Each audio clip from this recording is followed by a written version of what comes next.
Did you miss us? Because it's been like, what, 14, 15 hours since we talked to you guys? Welcome back. Day 3 of March Madness here at No Cap Space, where we're still trying to get the name down, but you know the vibe. The vibe is nonstop women's basketball action. It's me, Shawnee. It's Andrew. It's Greer. We're here to talk hoops, guys. The round of 32. It's thinning out. We got some people punching their ticket to the Sweet 16. But first, no first. We getting into it. So, do it. First up, LSU rolls Texas Tech 101-47. All right, so Greer, I'm gonna start with you because when we last left off with LSU, yeah, what happened here, guys? Like they pummeled Jacksonville, and me and Greer were like, "Okay, what do you want us to say to that?" And everybody was like, "You hate LSU. Y'all just be hating on LSU." And I was like, "Well, from my perspective, yes. So you're correct." From Greer's, she just wasn't impressed. It just wasn't moved. It was their 15th game where they scored over 100 points to lead to break record, right? Break a record, and then they added to that today with now it's 16 games on the season, which again, impressive. It would be a miracle if they beat the upper echelon teams off of offense alone. See, okay, yeah. And I gave Mulkey credit for preparing for March in November, and nobody gave me credit for giving her credit because I said she prepared non-con for Jacksonville. But this is one of those ones because Texas Tech was they had momentum coming this one. This was a year where Krista Gerlich was getting a lot out of her team. They caught some folks sleeping and, made their way to a 7 seed. So, yes, P4, 7 seed, 100 points. That moves me. So, I will say this win moved me. We get Michaela Williams, 24 points, 9 of 15. Flage, 24 points, 9 of 13. Malaysia. We will. Too early fouls. Definitely. Too early fouls made her day difficult. But I will say to your point about what moved you, it's not necessarily 100 points that moved me. It's the keeping Texas Tech below 50. Yeah. Dude, defensively, I am so glad you mentioned that, Greer, because that to me was the thing today that shocked me was how on point they were defensively. I mean, the sets that Tech was trying to get into, especially in the third quarter when the game was already moving into an out-of-hand place. I mean, they are not getting caught in switches. LSU isn't. They are tracking all of their women all over the floor, and they're just cutting off every passing lane, active hands. This was a masterclass defensively from LSU here. And I really love the fact that the game got so out of control, not reach. Out of control. Thank you. So out of reach at the end that we end up getting some Bob Starkey legacy talk because he really does deserve it. High key, we got to put some respect on Bob Starkey's name because the historical comparison that I will draw is that when I look at how Kim Mulkey builds these staffs out, it's very reminiscent of how one of her mentors, Leon Barmore, built his and how Sonia Hogan, Leon Barmore built Louisiana Tech. And when Mulkey was talking about the departure of Gary Reedus to Rutgers and saying it doesn't really matter at this point in the year, we lost a recruiter, it's not a big deal. She means that when she says that because that was the role that she filled at Louisiana Tech all those years. Barmore was kind of the scheme guy, and Kim was, for the most part, the recruiter, her and Nell Fortner, if you can believe it, back in the 90s. And this team is built very much the same, and Starkey's in almost a Barmore-ish role.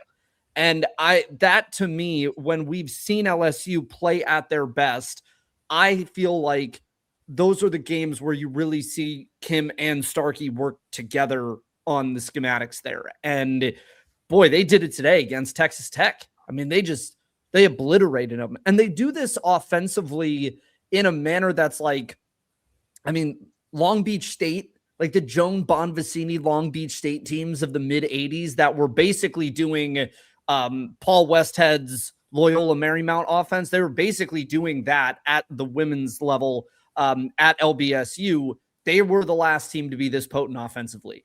So it is really interesting to see some of those historical parallels and then see what this team has the capability of doing. Because I would argue this is LSU at its best. Like, so to your point, Greer, I don't know how it's going to be when they do see a 1 seed or a 3 seed a little bit further up the road. But if it's this, it might not be a 40-point win. It might be a 5-point win against a team that's a little better, but it can still be a win given the ceiling. I think that's what they showed today. Well, before they get to a 1 seed, they got to play Duke. Hater guy, if you've been keeping up, Haters up 3-0. Let's go. Man. We're getting Duke. Flaja's going to be feeling herself, too, for that.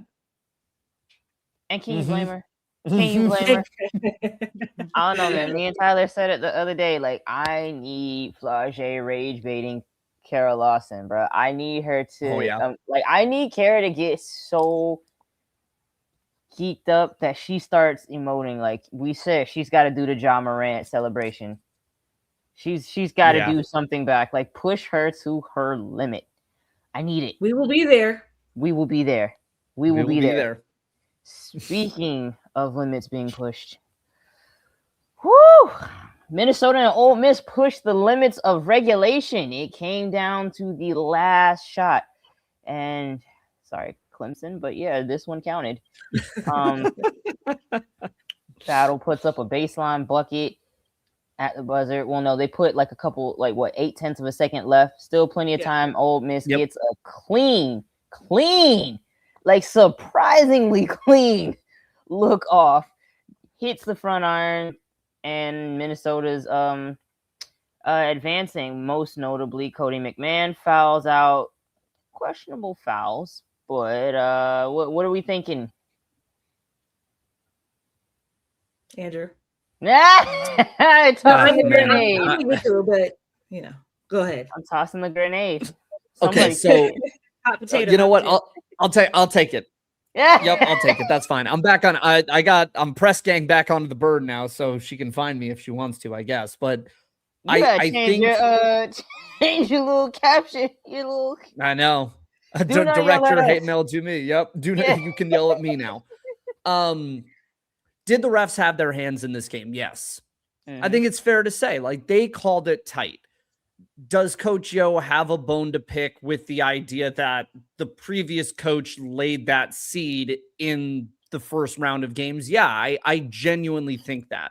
I don't know what I can ascribe to Lisa Fortier's decision to use that, terminology of bear mauling, but like, regardless of what you think the intent was, whether it was just ignorant or malicious, it still does create a circumstance in which the referees are thinking about it going into the next game. And I think while Cody has always been a physical player that tests the limits of what refs will call, and we need to be honest about that portion of this, I also think they got her in 2 quick fouls early. That changed the flow of the game. And when she fouled out, it changed the flow of the game. However, if you want to be a Sweet 16 team, you have to give us more than that. Cody McMahon is good. Cody McMahon is not Juju Watkins. She is not Caitlin Clark. You cannot get to a Sweet 16 or Elite 8 plus with Cody McMahon being your singular player.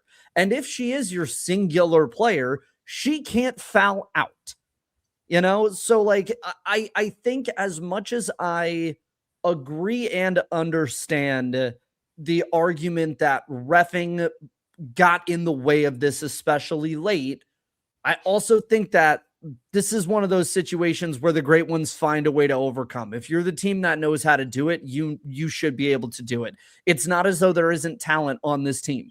Like, there's Sarah Chinu, there's Latasha Lattimore, there's Christina Walla. Like, you had options offensively and you had opportunities defensively to stop them down the stretch from getting back into the game, and you couldn't.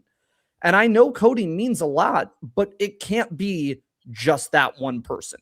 Because that's, that tells me you're not a Sweet 16 plus caliber team. That is the difference. So I get it. I thought invoking Paige and Caitlin in the post game was was a lot, but coaches are humans and make human mistakes and pressers, and sometimes we get the ability to point and say that was a very goofy thing of you to say, and you're probably going to want that one back, because we all want them back sometimes. Sometimes we do.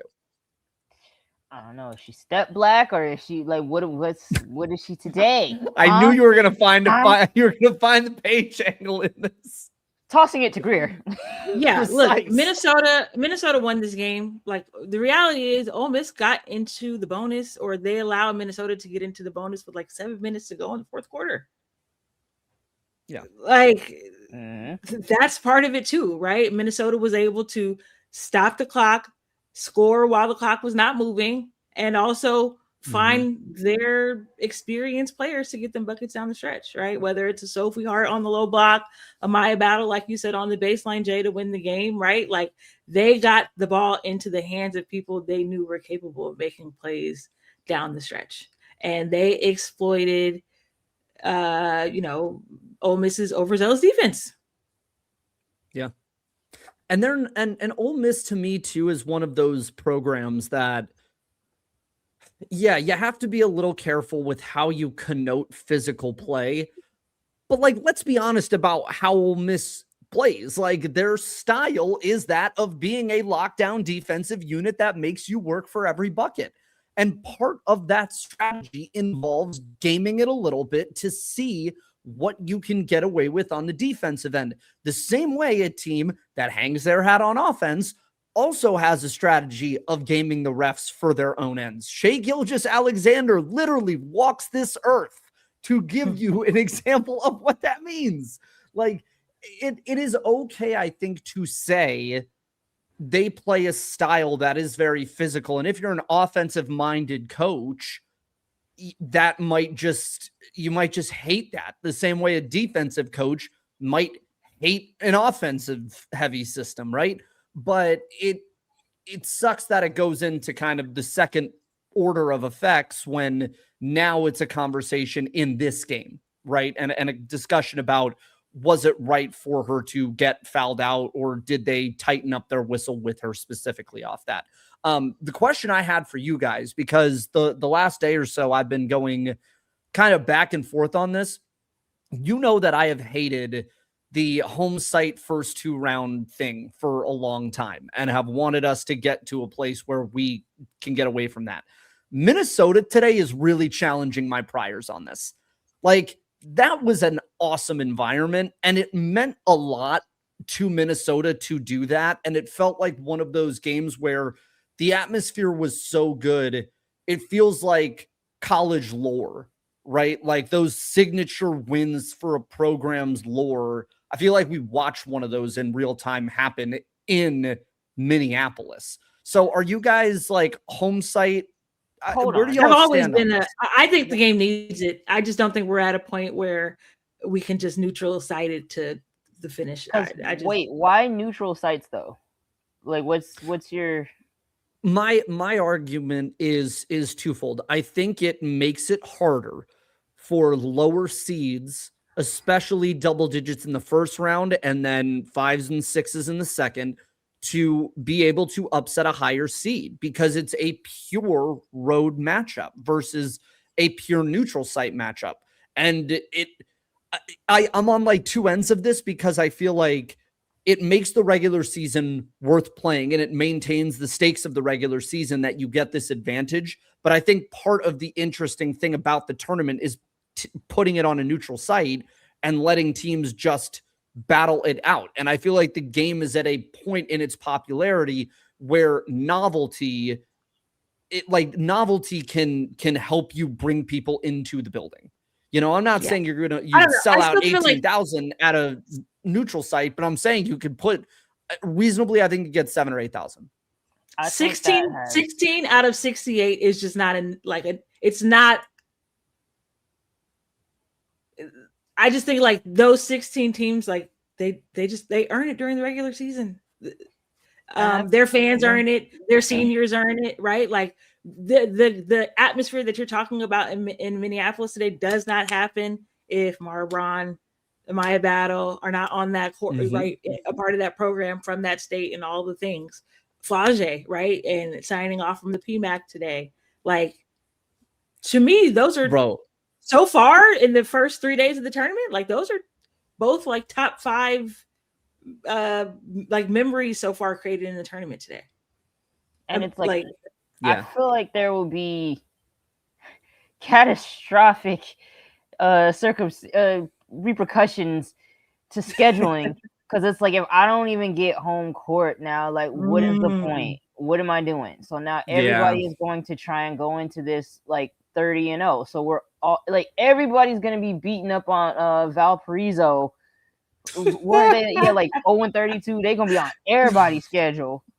You know, IUPUI, come get some, like Austin Peay. Like, everybody is going to be scheduling soft. We will not get to see any good basketball until then. I don't like neutral. I think maybe the WNBA would be a good test for that. Like, see if we can, because we've been trying to experiment with expansion and, you know, getting different fans and stuff. But even then, it's just kind of like, at what point does, it's an entertainment industry, so like, why would we punish the consumers? You know what I'm saying? Like, fans have to matter at some point. Yes, I think I look at it from the sense of like widening the casual fan footprint of women's basketball, because they suck. I don't like them. We shouldn't cater. That's valid. That's valid. And I was, and yeah, I don't let the men do that. Let the men do the neutral site. Oh, test guinea pig men. Yeah. Happy International I can get jiggy with that. I can get jiggy with it. Yes. The reason that I brought this up was because Minneapolis just kicked ass today. Like, it looked so friggin' cool. And for you guys, Flage's moment that you just mentioned, Greer, in the PMAC too, was I think really special in the sense that, like, man, you can love her or hate her, but she undeniably means something to that school in a way that not a lot of women's athletes get that type of resonance culturally. I think there's a handful of them within D1 athletics, but I mean, she's a one that I think kind of holds, and may not hold on like the national level, but like the type of player that, you know, exists in college football and men's college basketball. That's like the campus legend forever, even if it's never beyond that individual town. Like, she has cemented that today, I think.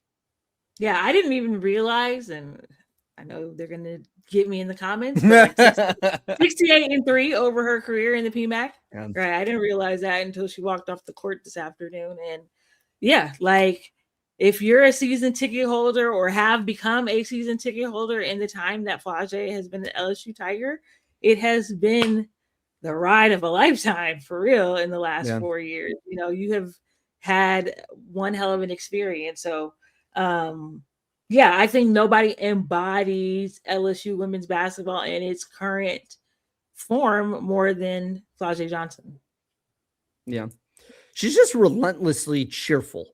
You know, I think like that's the other thing about this too. And I know we try to do a bit of a delicate dance of like separating kid from parent when it comes to some of the drama that exists off the floor in college athletics. And I think that exists men's and women's, both momagers and dadagers, just they are a thing and they always will be. But I think the fact that it's you don't really ever hear anything that isn't really positive about her or the people that are around her. Even from a basketball standpoint, she's, you know, an intense competitor and, you know, wants to be great, but she's just like a happy like the vibes are just generally good, you know? And I think that is I don't mind her beefing with Kara Lawson. You know what I'm saying? Like, if that's the one time she's like negative, it's like, okay. You know, she gets along with literally everybody, like all the polar, you know, from Caitlin to Paige. Like, she gets along with everybody, and it seems like genuine. And so it's like, if she got beef with somebody, let her have beef with somebody. It's not that deep. I am glad that maybe we're like a year or two away from perennial like Final Four contending team Duke, because the idea of this potential rivalry of LSU, Duke, Flage, Cara being like a thing that persists 3 years from now feels like the next great and incredibly discourse damaging rivalry that could have occurred in women's basketball.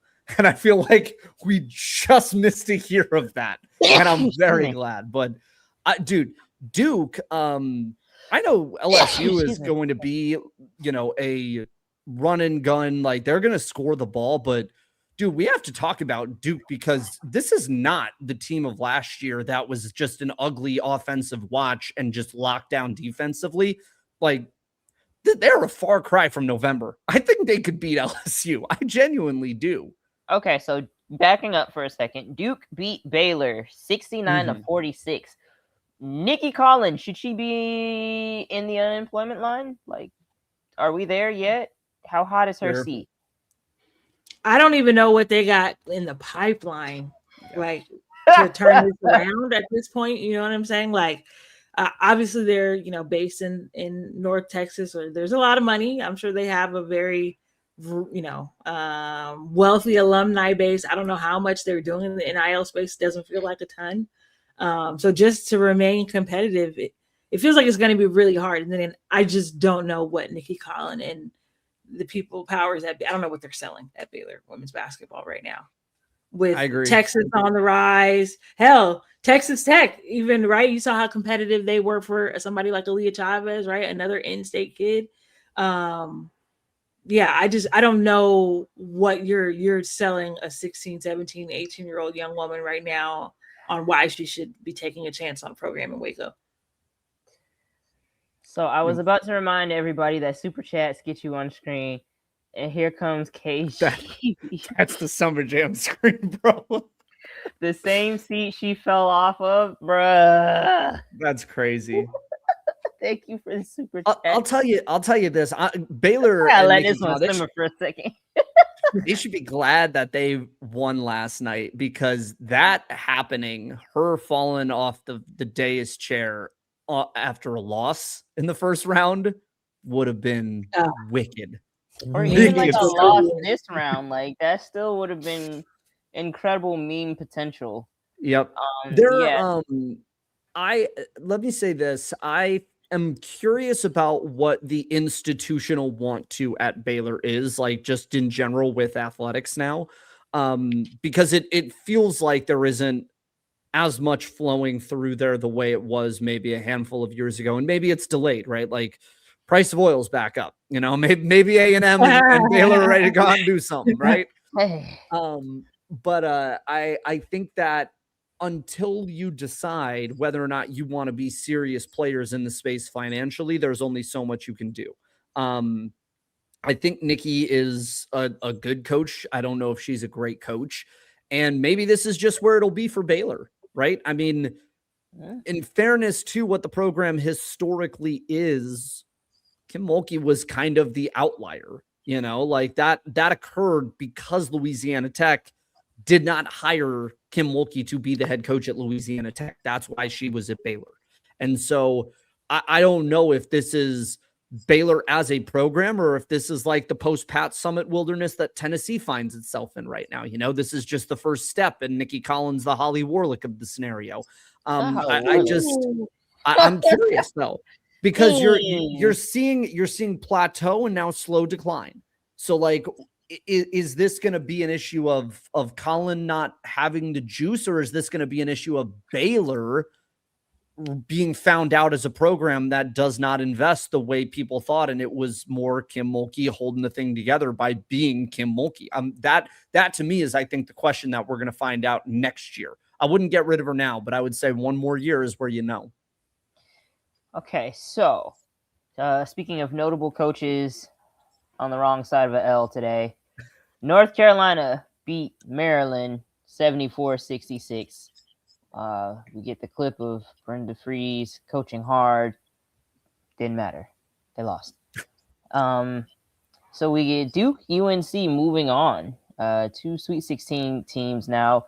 Did we underestimate the ACC this year? I will say that I did.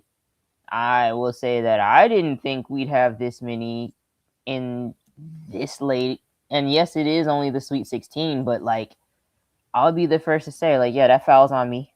That's on me. Yep. I feel the same. I mean, I feel like No Cap Space as a whole at least understood the assignment. Like, we were at the ACC tournament championship. Like, we knew what was good.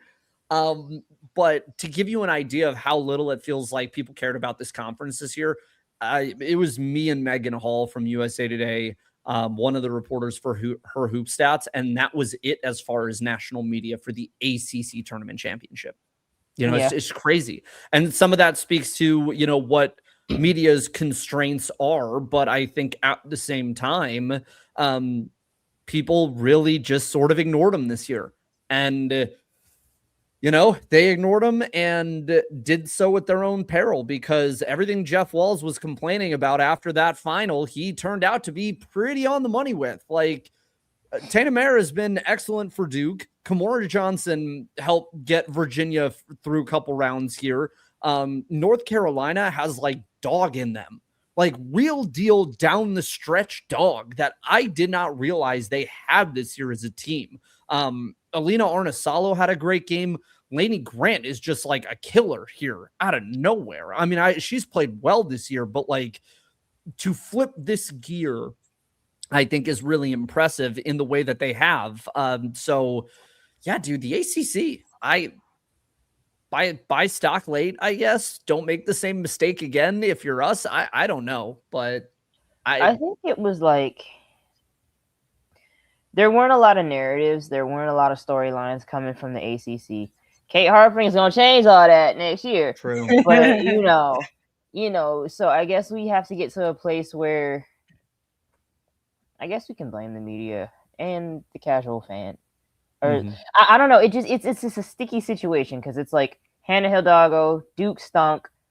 Hannah didn't have no help. So it's like, why should we watch the ACC? And I guess that was somebody's job to tell us why we should watch the ACC, unless you're a true ball knower and, you know, just love this with all your heart.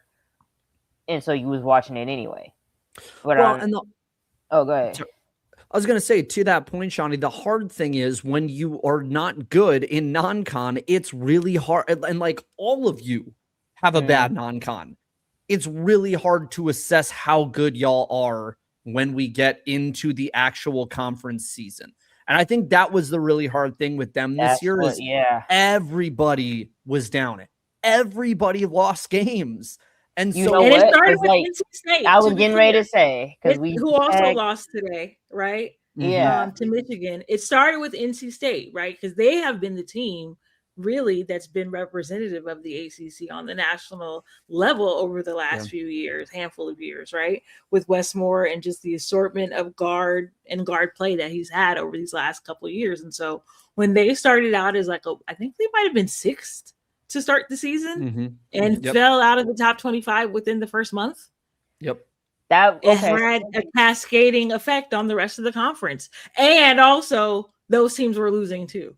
Yes. Because I remember I made a TikTok saying, here's what I'm hating on this week. And it was the ACC. And for that very reason, the top tier teams that are supposed to be carrying, they look like trash to start. Just Harriet Winslow, if you would. Yep. They coming down the stairs, everybody wooing, and we looking trash. And it was like, from there, I will say I checked out. So coming into this, I never checked fully back in.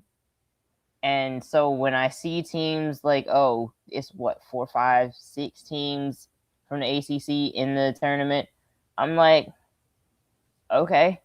Because, that was it. And I will say that I will try to do a better job of not checking out like that, just because everything smells really bad at the very beginning. I think that's valid. I think also, at least from us at NCS, like, it's going to be nice to be in a place that's at least for me personally, a little bit closer to get eyes on the ACC a little bit more this coming year, which is going to be really nice. Because I think when Louisville came back this year the way that they did, I think that was the easy, like, okay, Louisville's back. But it was still trying to figure out what exactly about Louisville kind of stands out, because Louisville's another one of those teams that falls into the system argument of storytelling. And how do we handle stories of systems and players within systems? How do we manage that and do that effectively? Especially when it's like, we can tell that story well at No Cap Space, but how do you get that to a place where it can make it to national media? And I think the state of how we ingest national media is tough. It's not great, but at the same time, it is what it is. It's just the world that we live in. I want to Haley Van also Lith needs a statue. Valid. That's all I heard. Want to shout out Joe, said my sticky note war is alive from this win. Sticky notes are something that we have in the Discord channel. If you want to be a part of the Ball Knowers, it basically allows you to have your takes all year long and track your takes. And we keep a running tally of whose takes age well, whose takes don't. And you basically get your own personal remind me bot, which is always a fun thing. So thank you for that, Joe. And just to know, super chats, get your chats on the screen as well. Shawnee, first off, what's the Oregon Texas score? Oh, never mind. Okay, sorry, continue. Sorry, hey, he's about to get wicked on here, because I saw it look close for a second, but yeah, how was practice today? How was seeing Jazzy today?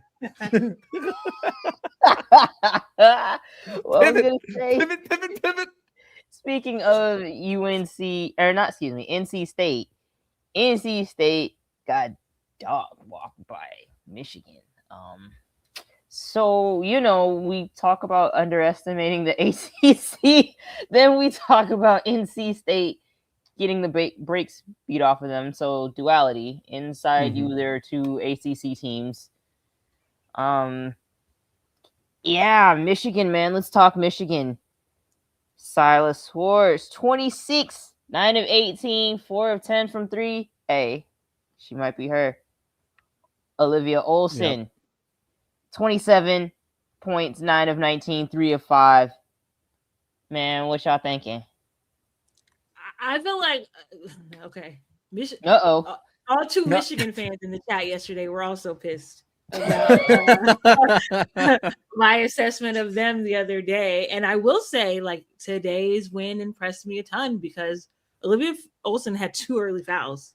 And Michigan is a team that this season anyway, like, if one of them in Sila or Olivia is like not getting out to a hot start, and like, let's say in this case hampered by foul trouble, like, they've kind of lost those games this year, right? And like lost those games this year. And they didn't do that today. They didn't fold one bit. And then they both finished with plus like over 25 points.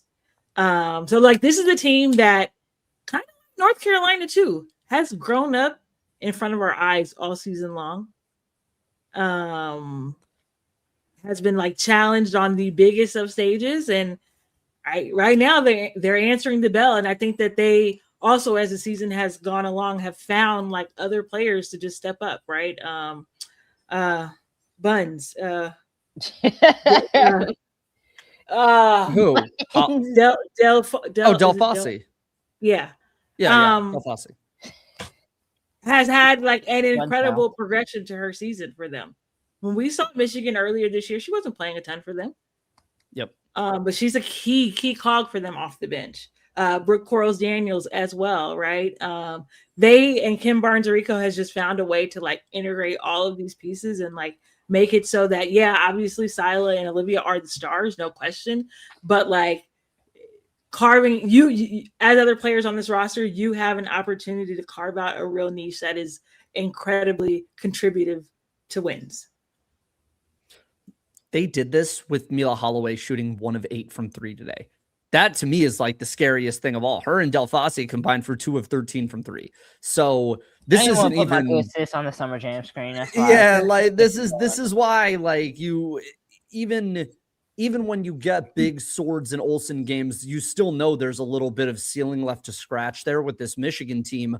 What impressed me, and I think this is kind of the thing that I took away from LSU as well, is just defensively, man, they were on NC State's ass from start to finish. My God. I mean, the minute Zam crosses mid-court, it's like she's trapped. It's over. You know, they did a great job limiting Camille Pierre inside when they don't even have, you know, that true size inside. They've got Soulful Kanich, but she is, you know, I like to say she's like she's a Patriot League big, right? Like someone who can do a lot of great work, but it's not Medina Okot down there. You know what I mean? It's just a different caliber of 5, and yet they do all of it, man. They move, they play great defense, they shoot the hell out of the ball, and Swords and Olsen can just show up kind of whenever. And also much like Minnesota in terms of just atmosphere and what it can do for your program. The thing that is, you know, like I said, turned me around on the home side idea was what it meant for both of those programs today, because I think as these programs continue to build up, you need signature games in this period of the year that people have the ability to latch onto statewide or like across your alumni base. You know, Michigan winning this game in this fashion might not have mattered on the national stage, you know, ditto Minnesota, but best believe it mattered and activated a women's basketball fan at Minnesota or at Michigan that might have been dormant up until this point. And that's what those games mean and why they can matter, especially for Michigan, who this whole core is sophomores. So realistically speaking, like KBA could run this back a couple times and get a big, and this team is a national champion contender. And that's why there's a piece of me that's watching them so far this tournament and being like, they're good, but they might be a year early for what we are actually looking at and what it can be here. All I heard is you making a case for home sites, like inadvertently. Dude, the mea culpa in 5-out's gonna be sweet for any Andrew Hobner hater. If you are one of my enemies out there, like congrats to you, man. The haters were correct. Good call by the haters, bro. Because I feel wrong as shit on this now. Even though Shauna Green from Illinois last night said this very thing, that it was harder for lower seeds to get upsets at home sites, which I do think is a thing. However, from an atmosphere standpoint, I think I've lost the hill on that. Like you can't argue with these two, especially. Weight room. Get your fans. Yeah. Tell your fans to hit the weight room too. Yeah. That's where I'm at with it. The issue that I had for it is like South Carolina, UConn, like they will always fill up the venue. But my issue has always been, and in past years, like Maryland and NC State have been bad offenders of this, is like in the seeding matchups that are not your team, it looks empty in those gyms. And it looks like, and there's one patch of iconography on the that denotes that it's March Madness. So it looks like the WNIT, and I hate that for them. Like, I think the thing that I want, if nothing else, the same way they schlep around March Madness parquet floors, you know, that are specific to the NCAA tournament for the men, ship the floors to the home sites and let people at home watching it see the March Madness court and the court design that's like the trademark for the men's side, because that way you at least allow for the home sites to occur. But you know, for anyone who's watching, there's a bigness and a grandeur to looking at the floor and knowing that that floor is the March Madness floor. I think that's where it is for me, is that like the visual and feeling of it matters in some way. No, and I 100% agree with that, because I know like the NBA is having that issue where they went away from like the giant trophy for the finals and stuff. And it's just like, it makes a huge difference.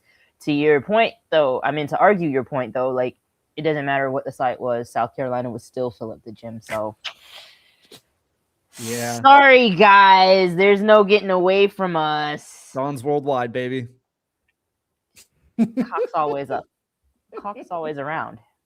Remember that. So let's get into some real quick hits for tomorrow. Alabama at Louisville. So since we've debated that we underestimated the ACC, Alabama. Yeah, Alabama and Louisville. I'm tripping. I'm tweaking. Isn't Alabama out? No, Alabama won. They beat No, Rhode yeah. Island. Oh, wait. Yeah. Oh, wait. Who were the 3 SEC teams that lost? Ole Miss, Ole Miss, Tennessee, Georgia. Georgia. Okay. Georgia. Yeah. Yep. Alabama, Louisville. I got Louisville in this one. Jeff, come home, baby. Come on. Like it just, to me, I think that Louisville is playing just insanely hot right now. First and foremost, I think they just ran up against a hotter Duke team in Georgia for the ACC tournament championship. But the thing that Alabama was able to do against Rhode Island is that they were able to take advantage of the fact that Rhode Island didn't have a ton of size up front. In essence, Cody made them pay.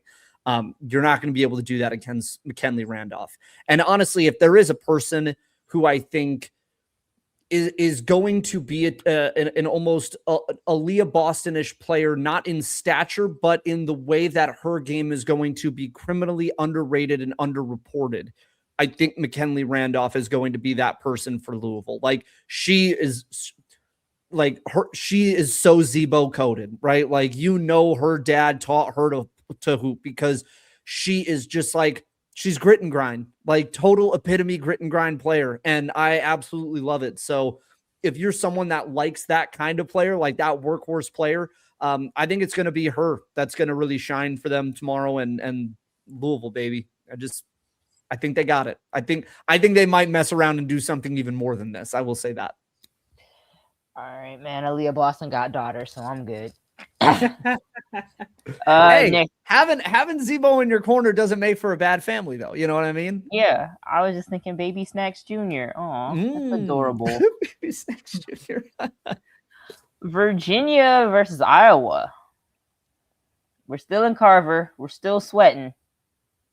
When I say Coach Mox had that towel in her hand the entire 40 minutes at 40, did they go to overtime? Whatever. Grip, like the death grip on that towel. It was so damn hot in Carver. Hey, Greer, you know how Big Sue's be having the towel like as an accessory? Yes. Yes, that's exactly what she had. It was hot as hell in that gym. I'm gonna go Iowa. I just think, the size and the combination of Ava Hayden and Hannah Stolke is probably just going to be a little bit too much for the Cavaliers. Obviously, the Kamora Johnson, like one of the best stories so far in March, no question. But yeah, this game is in Iowa City. They had a scare yesterday against Fairleigh Dickinson, and so I'm sure that they want to come back tomorrow and have a much more convincing win, trying to get to the Sweet 16. Yeah. All right, moving on. We have an absolute not a clash of the Titans. Yes, a banger. There we go. A banger. Notre Dame, Ohio State. The clash of the clash of Mini Titans. It's a clash. Yeah, Teen Titans. It's a clash of Teen Titans. What did they call them in Greek mythology? Like the Achilles and Hercules were like a god and a human ended up having like a kid who was like half god. I feel like that's where Notre Dame. Not a Minotaur. What are we? I know what you're talking about. Minotaur's great. It's Hercules. What was Hercules? All right, we'll get this before the show. You got some mythologists in the chat. I know somebody will know. Okay, demigods. Gosh, demigod. There we go. Demigods. That's it. There it is. There. Thank you. Goodness. See, gracious. There we go. Ohio State. I think is the Jelani Cambridge. Where have we been game this year? I have been hammering this for a minute. I wrote a story, and also thanks to Joe, it is indeed a demigod. This is where Jelani Cambridge goes to demigod status, at least in my opinion, because we have been waiting patiently for not the moment for her, weirdly enough. We've been waiting for the moment where all the media circumstances are correct, because most of the big games she's played have been, mostly like Big Ten matchups that are either on the Big Ten network or they're on Fox or FS1 during the holidays when people just kind of have stuff on in the background. We haven't gotten Ohio State women's basketball on a lot of primetime viewing. And I think, some of that's because they don't want to have to talk about some of the other things associated with Ohio State women's basketball going into this year. And I also think they just have missed Ohio State in general as a team that is legitimately competitive. And so Hannah's going to bring the people, but Jelani's going to steal the show. I have a huge feeling that we're going to see like a 27 plus point performance out of her. And we're going to take that column that I wrote in January that says we need to talk about Jelani Cambridge more. And we're going to share that and pull the paywall off so everybody can read it, because she's been deserving of this for a minute. And she's also got the goggle, like the James Worthy look. She is such a built for March type of player. And this is the tournament where we've been saying somebody is going to make a name for themselves here. She's one of them. Hannah has this. She's watching this live stream right now. Because I was going to say, Hannah's going to go full Minotaur, half human, half goat. Let's get it. Let's get it. And I know Minotaurs aren't, my version of a Minotaur is half close goat. enough. Don't fact check. Don't fact check me. I'm blazing. Hannah, man. The lights get bright. That's when she steps up. Man, for a crack at UConn, come on. I need it. I get it. I want Ohio State to win because I feel like they have the best chance of beating UConn. But I also want Hannah to do it because I want Muffet McGraw to hate on UConn. So it's just like, either way, I'm going to win. I will say this. I love the fact that regardless of who sees UConn, it's going to be like a singular player leading the way. It is going like we're getting David versus Goliath regardless, whether it's Blake's, whether it's Cambridge, whether it's Hidalgo. Like, you're going to get like the Caitlin versus South Carolina dynamic of one great player versus the machine team. Like, we're going to get that dynamic without some of the other stuff, although maybe we might get the other stuff. I don't know. Against UConn this year for a shot at the Final Four. I love that concept. So I felt like Ravens, talking to McKeer, like, all right, bro.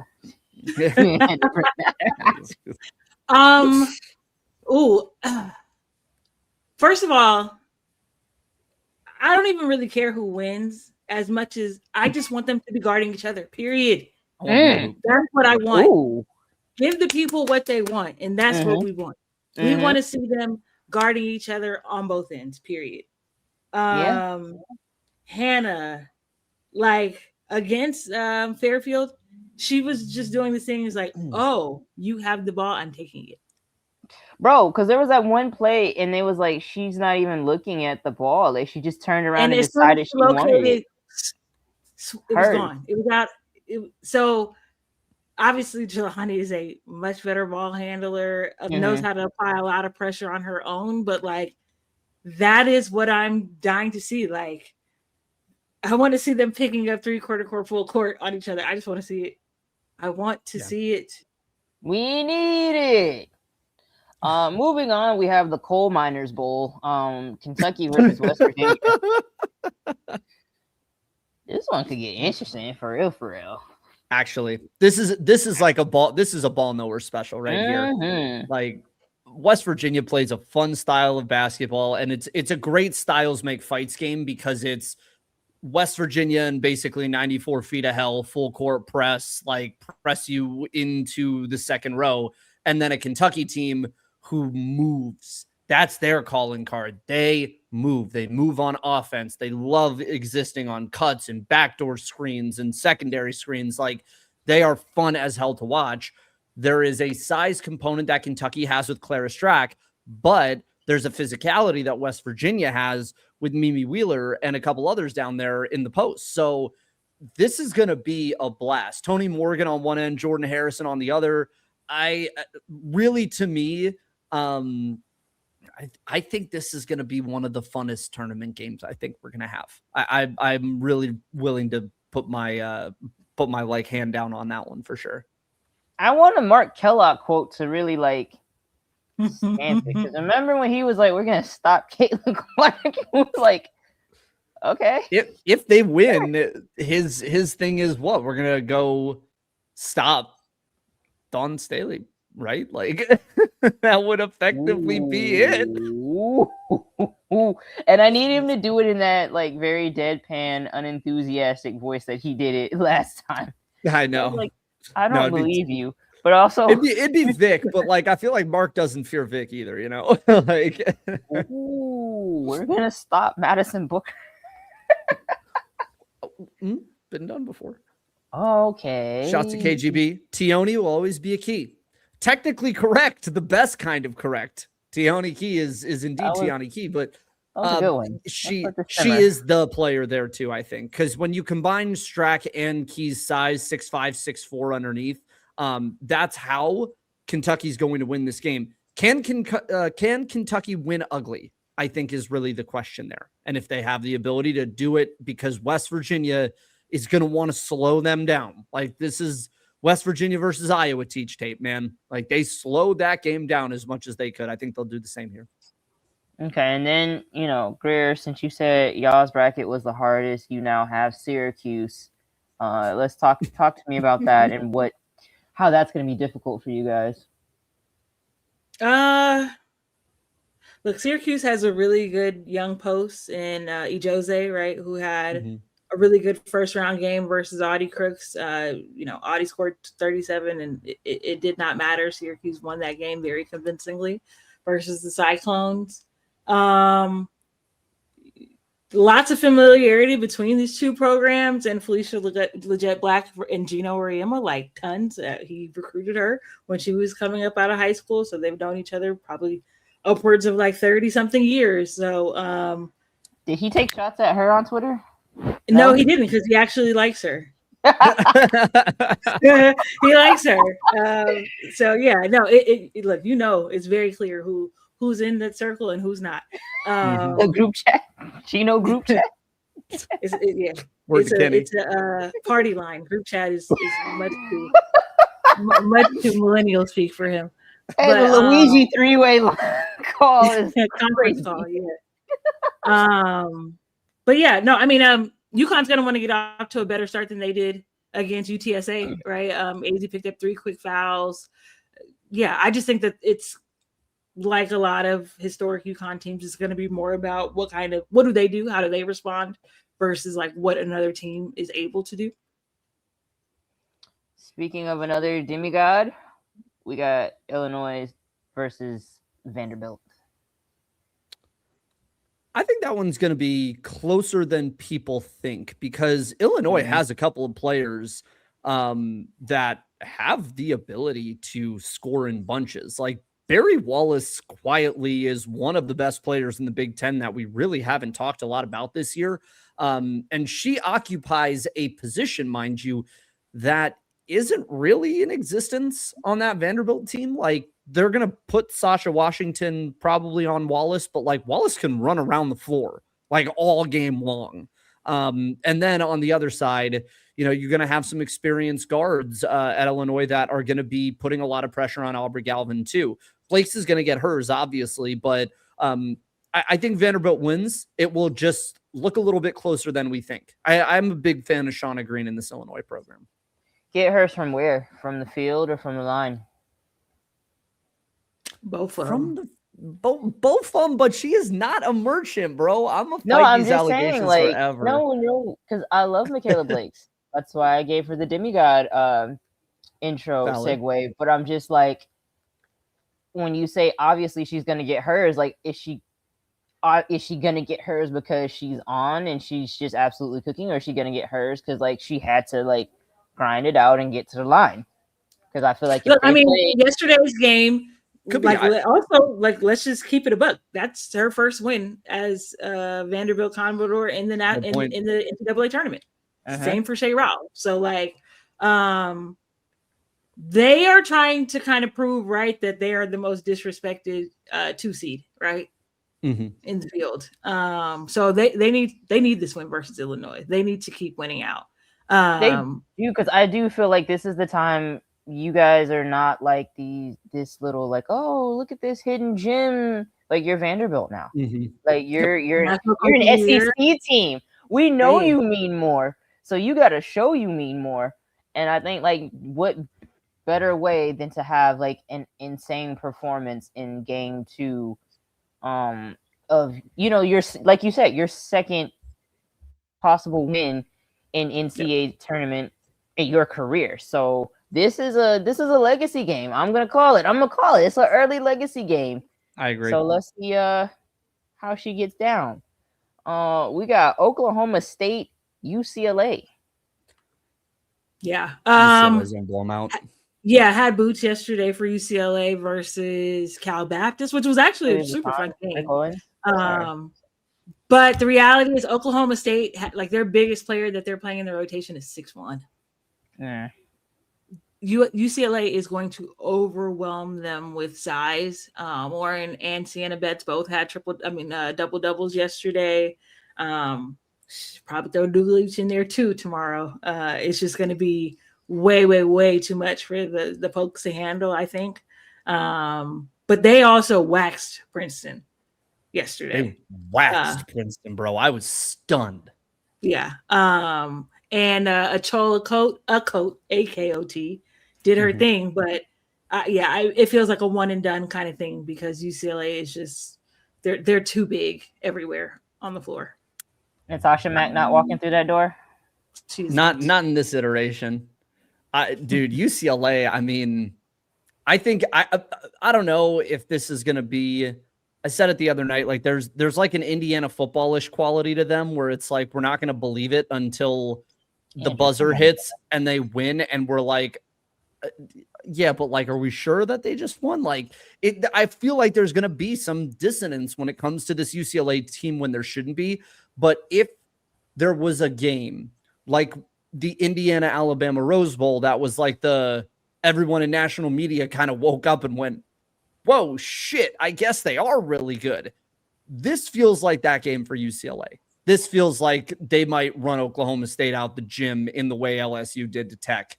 And people are going to be like, oh, that's why they're that one seed. The only reason I'm going to say it's not going to happen like that is because that game is tipping off at 10 p.m. Eastern tomorrow, which means it will finish around midnight for those on the East Coast. And the West Coast bias thing, I just think, like, I agree with that. It's so late. So we'll have to push pause on that for at least another week until we get to Sacramento, potentially. And they face off against a team like Minnesota, right? Who that would be the projected matchup in Sacramento. But yeah, I just think like Monday night at midnight Eastern is just like, it's unfair to them, honestly. And I've been thinking about, knock on wood, writing something about this UCLA team because I've observed them very closely all season long, and I think what they showed yesterday in the win over Cal Baptist, where like again Cal Baptist was competitive for large parts of that game. It would not shock me if, like you're saying, Andrew, if on April 5th it's UCLA hoisting that trophy and doing those confetti showers. Yeah. They have that feel. Shawnee, SC versus SC. What was it like today? You killing me, dog. Because first you bringing up Indiana football. Like, all right, but no, y'all tap in because Greer had Rick Owen boots on the ground. Rav Simmons. But no, like speaking of that, I'm gonna be up with everybody because we got an 8 p.m. game. So we not gonna finish till darn near midnight, but like, I have a story. I was freelancing for the LA Times, so you can catch my writing there this week. LA Times. Oh, what's that? Say where Shawnee say you're writing for the who? For the who? The LA Times. Oh, yes, the Times of Los Angeles. Chantal Powell getting LA Times bylines, excuse me. Thank you. once you Support go with journalism. NCS, yeah, you know, because we're like the Dallas Wings. You're with NCS, you're going to do great things. NCS University's crazy. I'm not leaving though. I'm here. Okay, all But right. so I approached it from a Southern Cal perspective. Good spirits. You know, the kids, like, this is a year where they could have had a down year. Like, all right, we just got to tread water till Juju comes back, till Sanaya gets here, till all of our other recruits and everything. Until we get all of our pieces, we could just be treading water. But they're like, nah, we want to do it now. So, you know, spoke with Kara done. Kara's and Kara's be, like, tripping me up, bro. But, like, spoke with done, spoke with Jazzy. They're kind of like, that game was at the beginning of the season. We're a new team. And I'm like, oh. Okay, yeah, let's see. She's like, well, obviously they're a new team too, and it's like, yes, fair, but you know, they feel like, you know, Lindsay was saying, in order to be the best, you got to beat the best. So that's why they scheduled them in non-con. That's why they've gone up against them, you know, and not run from the grind. And whoever calls her and says they want to schedule a home and home, like, she gonna pick up. So I respect it. So they building out there. They feel confident coming in. They feel good about, you know, what just happened, because that's a big win to get overtime in CLA in dead silence. Because again, those fans were not cheering for USC. They were silently judging both of them. Like, it just was not an atmosphere that they're probably used to. So they, you know, it's going to be an interesting one to see if South Carolina.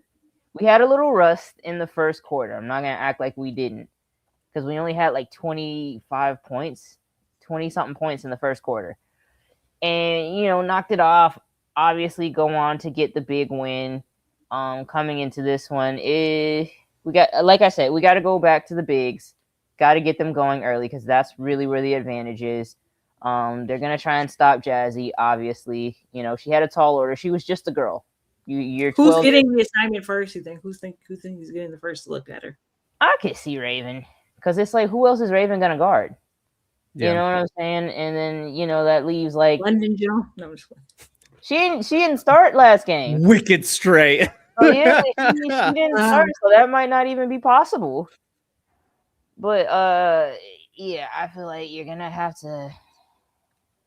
I love my dog, but like, there's some, you know, you gotta hide Tessa a little bit, because I wouldn't put a Tessa on Jazzy, not yet. She might get a couple calls, but I don't think that would be like the main assignment. So I think Raven. We'll see. They could go to Naya. We got options, so it should be a good game. It's gonna be a late game. It's gonna be a very late game. Very late game. Bro, this Washington TCU game is going to be a late game, and it stinks because watch Washington do the thing. I picked them in my bracket, but don't trust my selections. I also had, who did I have going to the Sweet 16? Oh, I had Tennessee going to the Sweet 16. Oh, what is your problem? Honestly, I wanted to will chaos into existence. I think I thought to myself, what would be the funniest possible outcome of everything that happened to Tennessee this year would be like a Sweet 16 run. Because honestly, bro, like we saw the photo being circulated with Talaysia Cooper, like with her head in her hands, and Caldwell coaching in front of her. And, you know, obviously that's like a singular moment in time, but that's pretty much what this year from the outside looking in, like that, it was that summed up in an image. So like, it just ends cruel and tragically, you know. It's not like a Sweet 16 run. Like maybe it's cheeky and fun, you know, like maybe we get to like BS around and be like, oh, all's well that ends well. I guess we all learned a lesson about this, huh, gang? But instead it's like, you know, the kids are going to transfer. The coach is like having a moment in the press conference where I appreciated her candor, Kim Caldwell's candor, being like, we went from plan A to plan B and I didn't have enough faith in like my shit and what I need to do, which I will defend her on one thing. That's literally what Vic Schaefer said during the "We're Not Tough" tirade at Vanderbilt. He said the same thing. He said, I am coaching practices too soft, and I've been listening to all these other people, and I need to trust what's good by me. And I am interested and curious because Wes Moore, after the loss today, had another interesting quote of, "This is not up to my standard. I need to go and like think about what the program like is and is about." And I am curious how many coaches that went big game hunting in the portal this year or are listening to coaches around saying you have to kind of abide by every player or you're going to get fired. Like, I am curious how much backlash is kind of occurring to that this year. I am very interested in that notion of coaches kind of going back to a place of being like, no, yes, you get paid. That's great. We run our system. Well, you got to do it. And what makes the great ones great, the Don Staleys and the Genos of the world, are the ones that can do both. That's they can do. Yeah, they can do both. And they are unique in that way. But I do think it's been interesting to see some coaches kind of leak out that something about this year just did not work for them. And that happens to everybody, but those two. But it's interesting. It's just kind of an interesting thing to watch. But yes, I thought it would be really funny if Tennessee ended up in the Sweet 16. You switched time zones and became a homer. That's all I heard. But hey, also, you should go look at my chaos bracket, Shawnee, because Oregon's in the Final Four in that one. And on that note, so we thank you all for joining us. After mud. Tony out. Boy, we got Andrew Hobner. At @A_G_. Yes, at there, because NCS Bible study coming, because Kim also said, this season made her get closer with God. I presume. Caldwell, after she had a presser yesterday, she had there was another quote come out, and she was like, sometimes God brings you out of the storm, sometimes he's in the storm with you. And like, I didn't like who I was during parts of this stretch, and I was like, that's real. Honestly, I was really appreciative of how open and honest and transparent she was. It's just in that moment when you're under that much fire, I don't know if you can say that in a presser. Like, I feel like pressers at the wrong time has ripped her for most of this season. But yeah, I agree with you. And down here, you definitely can. We're in Gemstones country. Exactly. Yeah. But you get a little Judy Gemstone. So that's what I say. She got to go find her a Tess Darby. That's the first thing you got to do. Go find you another Tess Darby and ride it out. Yep. But that's the one that got on on Instagram was like, I had a senior day where I ain't play, right? That's the other. No, I'm thinking Sarah Puckett. Excuse me. Tess Darby is the one that was doing that. You need you a Sarah Puckett. Go get you a Sarah Puckett. Gotta go get a Sarah Puckett for sure. A nice little Southern medium trained darling who can get you some buckets. Mm-hmm. All right, y'all. We'll be back tomorrow. Might have to have our coffee on the way to work if TCU get bounced. But we will be back tomorrow. Like, subscribe, press Greer to get in the booth. Like and subscribe. You don't want to miss that. The written stylings of Greer. Man, come on, y'all. Smooth jazz. Once every quarter. Once every half. I love it. I'll take it. Get the notifications. Subscribe so you can be in the Discord.